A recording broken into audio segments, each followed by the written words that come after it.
Hello and welcome to Shohini's Kitchen. So today's recipe is a Ganesh Chaturthi special recipe and it is Lord Ganesha's favorite Modaks. So let's take a look at the ingredients. For the filling we will need some mango puree and chopped nuts.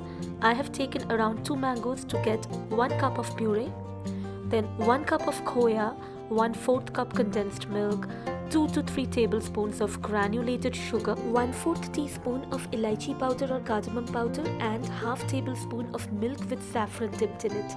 Now let's take a look at the ingredients for filling 1.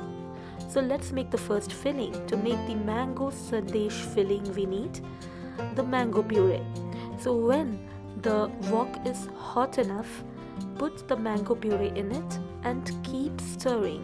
The flame should be from low to medium. You should constantly keep stirring the puree and then add the sugar to it. Blend the ingredients together and now add the khoya. The khoya or mawa, you can also add it by finely chopping it into pieces. Now that would help the khoya or mawa to dissolve faster. Then add the condensed milk.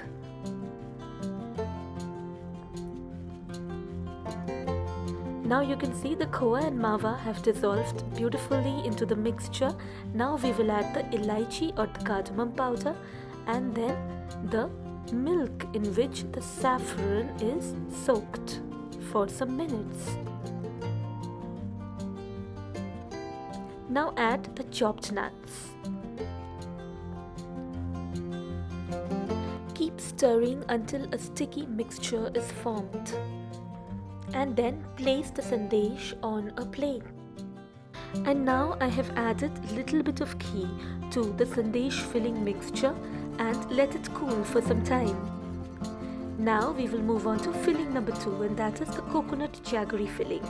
For that we will need 1.5 to 2 cups of coconut, around half cup of jaggery and some ghee. So I have used 1 tablespoon of ghee, and when the wok is hot we will add the ghee to the wok.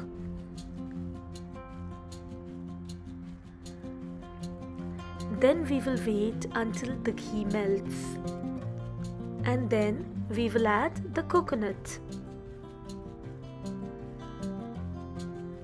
Keep stirring the coconut and do not let it be overcooked. Stir it for a few seconds.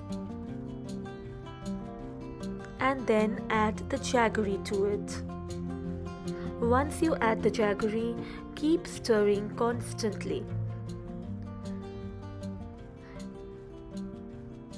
Now you can see that the jaggery has melted and the coconut is well cooked with the jaggery. So the fillings are ready. Now we will move on to prepare the modak coating. For that we will need 2 cups of rice flour, ghee, some mango essence and yellow food color. With 2 cups of rice flour we will add 2 cups of water. So first we will add 2 cups of water to the wok. Then we will add some ghee.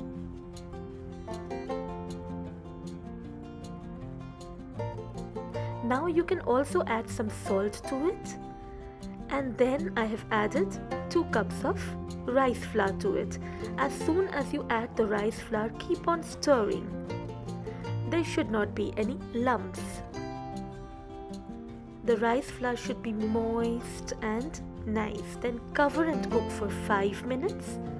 And after that you will see that the rice flour is nice and moist and you can work it into a dough. Knead the rice flour very well. Then I have used these molds for making the modak. So now put little bit of the rice flour dough into the mold and then shape it along the lining of the modak and then add 1 filling to it. Then take it out. It is beautifully shaped as the favorite modak of Lord Ganesha.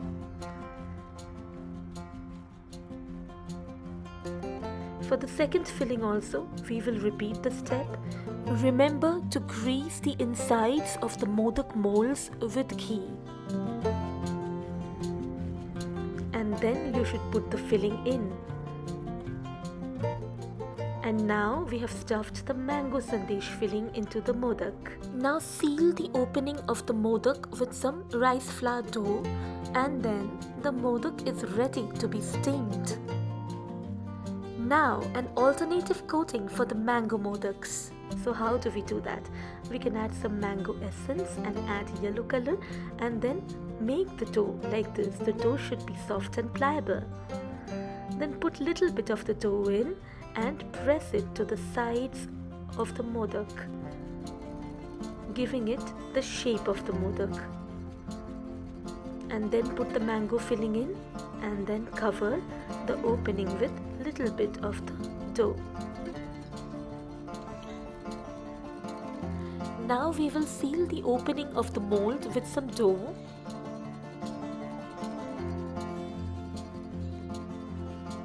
Then we will open the mold to see that the modak is ready to be steamed. Now we will add 2 cups of water to a pan and let it boil, and then we will add the modaks to a steamer lined with butter paper. Then we will cover and let the modak steam for around 10 to 15 minutes on low to medium flame. Do not overcook the modaks, otherwise the outer coating will become hard and chewy. To keep it soft, it is extremely necessary that you pay attention to the rice flour texture and also to the amount of time for which you will steam the modaks. So the modaks are ready. Like, share and comment if you like my recipe. Please subscribe to my channel and click on the bell icon for notifications. Follow Shohini's Kitchen on both Instagram and Facebook. The links are provided in the description. Thank you for visiting my channel and keep visiting for more recipes.